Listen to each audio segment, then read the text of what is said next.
you had your first sort of official news conference as leader of the party in the caucus room, and you talked about building a strong foundation. I was there, one of the journalists who attempted to lure you into a more specific conversation about what it was in the party that you saw that concerned you, that you wanted to fix.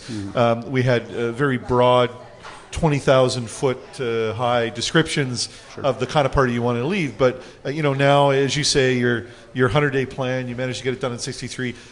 Talk to me about the party that you inherited and how this party is going to be different. Sure. And, of course, my apprehension on that topic is pretty understandable. I mean, in the context of a leadership race, I think many people are juxtaposing what you say against what happened before and taking it as a criticism of your predecessor. And I that's an understandable thing, I think. I'm a continuous improvement person. So I don't take it as an insult if someone tells me they're trying to grow, learn. My mom was a teacher all her life, and she never stopped learning till the day she died. My grandmother was studying issues when she was 100, okay? So my attitude has always been that if there's better out there, then good isn't nearly enough. So what I've inherited is a party that has some good in it. Dedicated people, in spite of 4 consecutive election losses that haven't gone away. We have grown our membership by several thousand, I think close to 6,000 members. That's pretty good. That's significantly more membership than the current government has in its party. We have dedicated group of people and thinking people all over the province. It is a province-wide organization, so these are all strengths. On the weakness side, some of our constituency associations need work and improvement. We need to reach out and include many more people, not just in our constituency organizations, but in our policy development processes. I come from a teaching background and from a small business background, and I know one thing for sure. If you just reach out to your customers in a business, you're not going to grow.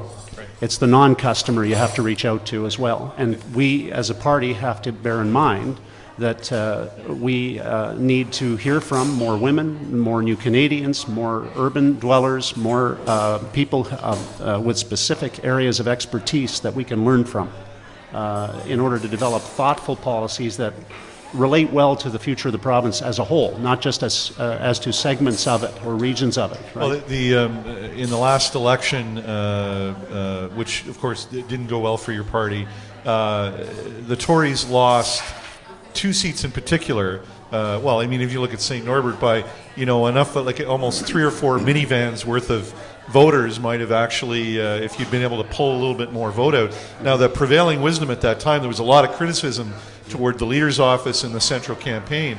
But I'm wondering if was that an indication of a failure of the central campaign, or was one of the things you were looking at when you say, the EDAs and at the constituency level that they need to become more active? A couple of points, Dan, on that. I think a really good analogy, speaking about election campaigns, political organization, talks about an election campaign as a flotilla. And in that respect, you need in a flotilla, imagine in your mind the Spanish Armada, right? You've got dozens of boats, in our case 57 boats, 57 constituencies across our province. Well, everybody has to be rowing in those boats. You can't just coast to shore. So we need 57 constituency associations with people in them that are willing to row. The central campaign, of course, is the tide in this analogy, and the tide has to be higher if you want to get up on shore. So central campaign has a role. Each constituency association has a role. In a flotilla, it's a team thing. And this is what we're building, a team thing. So there's a lot of work to be done in that respect, and it's begun. But another point I'll make in respect of work, there's no substitute for honest work. It has to be intelligent, though.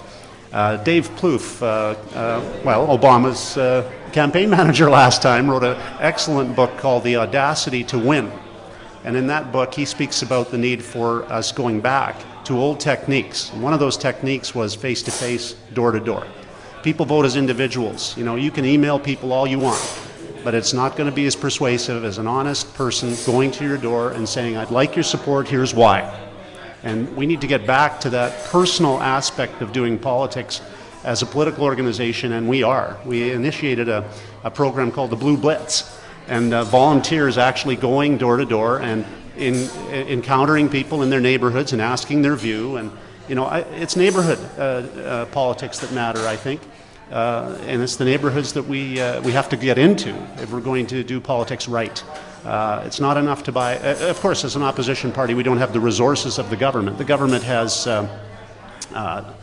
Incumbent governments in Canada have amazing resources as opposed to opposition parties.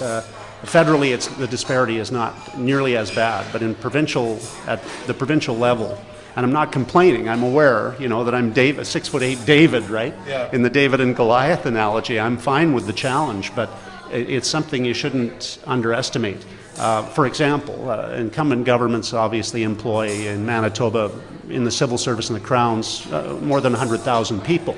Well, the government has the ability to use advertising dollars that it expends. It has contracts it lets. It has tens and hundreds of millions of dollars at its disposal to spend in a manner it wishes. It can strategize around that spending to advantage itself and to make itself more popular. And the NDP aren't hesitant to do that. No, but and I'm not complaining, but you have to recognize our total budget is $1 million, not $15 billion. We have one communications staffer, and he's here today. The NDP have a payroll of dozens of communications staffers. I mean, it's a lot of work. So we have to organize better, and we're facing the challenge of doing that very thing. I mean, you and I have discussed previously the impact, short term, of the fact there was no convention. Yeah. You didn't have the advantage of the media profile, the saturation of a campaign. There was no gathering of the membership, no triumphant walk through the crowd, all the iconic images that are created by that. Poll results in the Free Press seem to show that right now your profile is probably not where you would like it to be. Support for your party is probably not where you would hope it would be. It's dropped slightly below where you were in the last election. I'm going to anticipate, though, you're going to tell me you're not worried about that right now. You'll be worried about that 3 years from now if those are the conditions. Or maybe not even then. Good anticipation there, Dan. No, I mean, of course, the old axiom about the only poll that matters and you know the rest. No, I mean, look, if Manitobans had a hard and fast opinion on me and they didn't know me, that wouldn't be Manitobans. Manitobans will want to get to know who I am, and they'll want to get to know who our party is. The point is to make sure we involve Manitobans in the process of determining our policies, our activities, and various other and sundry associated responsibilities we must face, and we will do that. No, I'm not too worried. I've never been.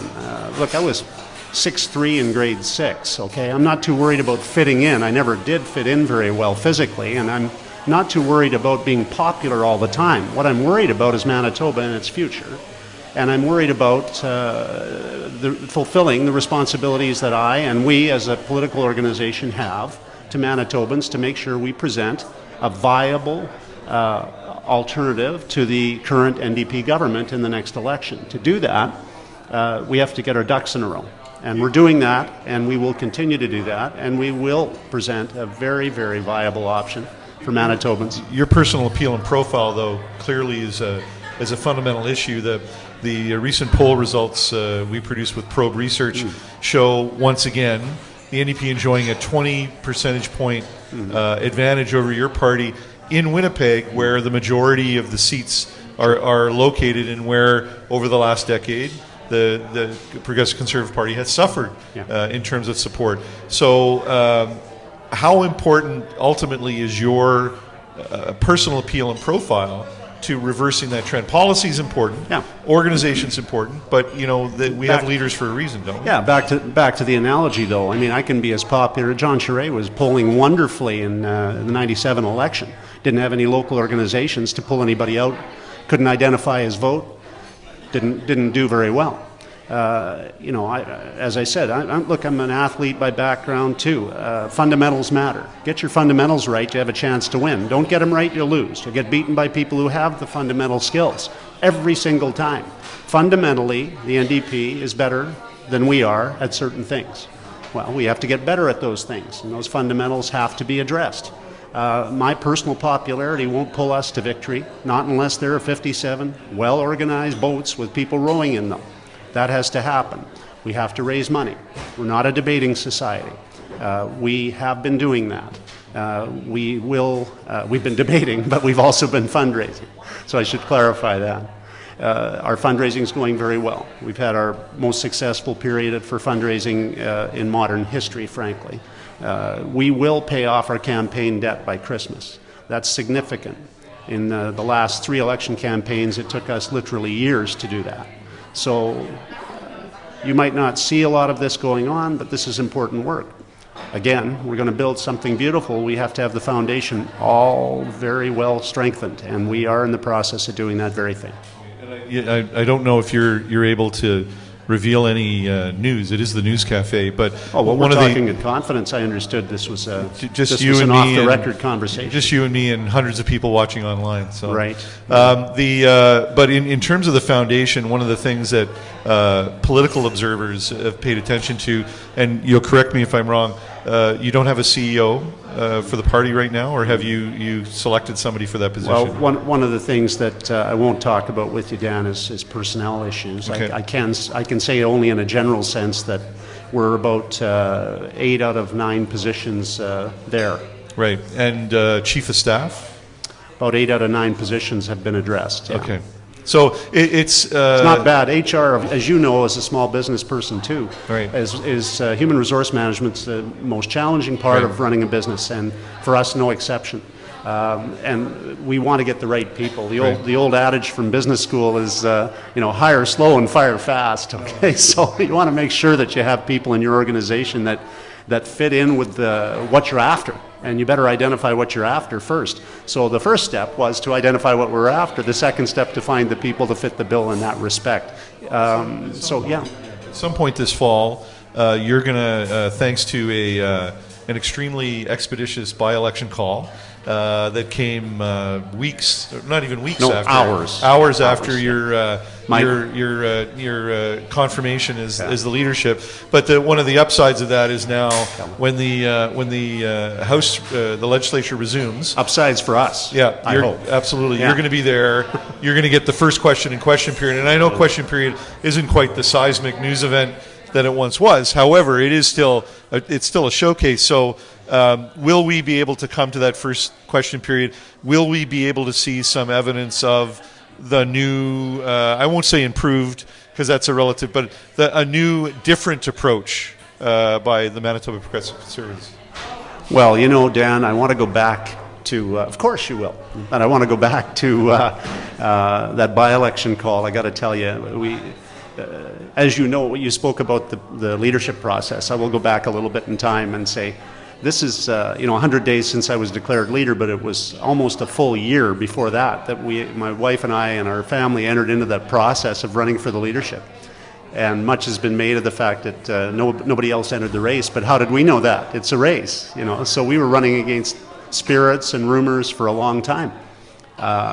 We promised our daughters that after this process, we realized towards the middle of July probably no one else would run at that point. We're only a couple of weeks left, So we promised them we'd take a 4-day trip, and go to somewhere in Manitoba and have a good family time.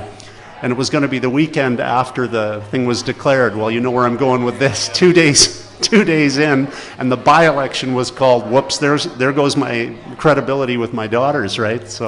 So we still haven't taken that trip because, of course, you're immediately thrown into the responsibility. So this is my visible commitment to my daughters that we are having a 4-day vacation together. 4 days. Okay. Well, there's the news. Yeah. So, what do you have something specific you will announce, pursue, or lay out for people? I mean, one of the great debates right now is whether or not your party will come and just attack the government on its policies, or whether you're going to start introducing your own ideas to the public debate and make the government debate your ideas.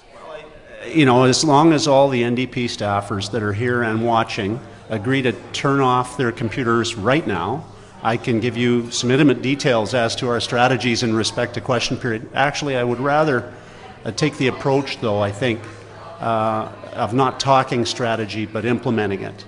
We'll be implementing strategy in the days to come. And again, your announcement of the basic personal exemption cut came just before the party's AGM. That's right. Obviously, that gave you a couple of days where the media were sort of covering your... Is that instructive about what you're going to try to do during question period? Because, as you know, having been in opposition, you can get just swept up in doing nothing else but helping the government navel gaze at its own policies. Will we have progressive conservative policies to debate? Well, I think you could look at my personal record and you would know that having been in opposition for a time, I didn't focus exclusively on the government's mistakes, though I did focus on them when I perceived them to be there. That is the job of opposition after all. But I did also use the opportunity to advance numerous ideas, and some of those, like the First Nations Mat Property Act and so on, are getting acted upon thanks to the work of Aboriginal women from coast to coast, Those are the kinds of things that I'm proudest of. So it's, we were raised in our family, like many Manitobans were raised, I think, to understand that throw mud, lose ground. So, we believe very much that, and I believe my caucus believes very much, that we're there not just to knock what the government's doing, but also to advance concrete ideas. We have a process underway to do that. We've been very seriously and intently engaged in that. Kelvin Gertson's here today, who's the very good MLA for Steinbach area. He led a process of consultation. We had over 400 submissions from around the province on various ideas and topics some of which we've already acted on. And no, I don't think Manitobans need worry that we're not going to be anything but critical. No, we've already got some very clear ideas and interesting ideas that they can consider. But at the same time, we have to balance that with the reality that, for example, with an issue like the MPI expansion, we do not agree, and we will oppose it, on the vote tax proposal, which the NDP will advance in coming days and weeks, that says that taxpayers should fund the operations of their political party. We do not agree. We will oppose it. But we will, in our behavior and our actions, advance alternative, better ideas at the same time. And that is our thesis, yeah. Brian Pallister is leader of the Manitoba Progressive Conservative Party, preparing for his first session of the Manitoba Legislature as leader of the party. He's been with us this morning, chatting live for the audience at the Free Press News Café. My name's Dan Lett. Thank you very much to those of you online. Thank you to those of you who came live. And we'll hope to have the leader with us again real soon. Thank you, Dan. Thanks. Pleasure.